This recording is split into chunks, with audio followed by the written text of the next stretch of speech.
Mulund metro दुर्घटनेनंतर मेट्रोच्या कामाबाबत अनेक प्रश्न निर्माण होत असताना ठाण्यामध्ये देखील सुरू असलेल्या मेट्रोच्या कामाबाबत मनसेकडून भीती व्यक्त केली जाते।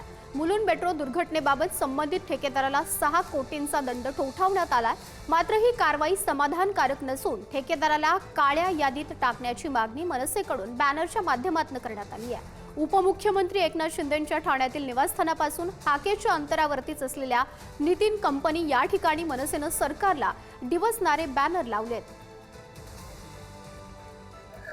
मुलुंड मेट्रो अपघातानंतर मेट्रोच्या कामावर अनेक प्रश्नचिन्ह निर्माण होत असताना आता ठाण्यात देखील मनसेकडनं आंदोलन करण्यात येत असलेलं आपल्याला पाहायला मिळते। मी सध्या आहे नितीन कंपनी जंक्शनच्या इथे। या ठिकाणी देखील मेट्रोचं काम जे आहे ते मोठ्या प्रमाणात सुरू असलेलं पाहायला मिळतंय।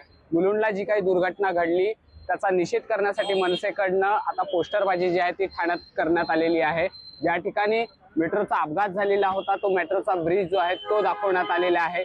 मुंबईची मेट्रो पडगती असा उल्लेख या बॅनरवरती करण्यात आलेला आहे। तर अनेक प्रश्नचिन्ह जे आहेत ते या ठिकाणी निर्माण केलेले पाहायला मिळते। ठाण्यात देखील मेट्रोचं काम मोठ्या प्रमाणात चालू आहे, मात्र कुठलीही सुरक्षा या ठिकाणी नसल्याचं मनसेने च्या वतीने सांगण्यात आलेलं आहे। हा जर तुम्ही बॅनर बघितला तर या बॅनरवरती ज्या अपघातामध्ये ज्या व्यक्तीचा मृत्यू झाला त्याला राज्य सरकारकडनं 5 लाख रुपयांचा धनादेश देण्यात आलेला आहे। तर त्यामुळे 5 लाखाची फक्त मदत न करता जी काही कामं सुरू आहेत ती कामं सुरू असताना सुरक्षा महत्त्वाचं असल्याचं मनसेकडनं सांगण्यात आलेलं। Cameraman Sandeep sir, Nikesh Shardul, news Thane.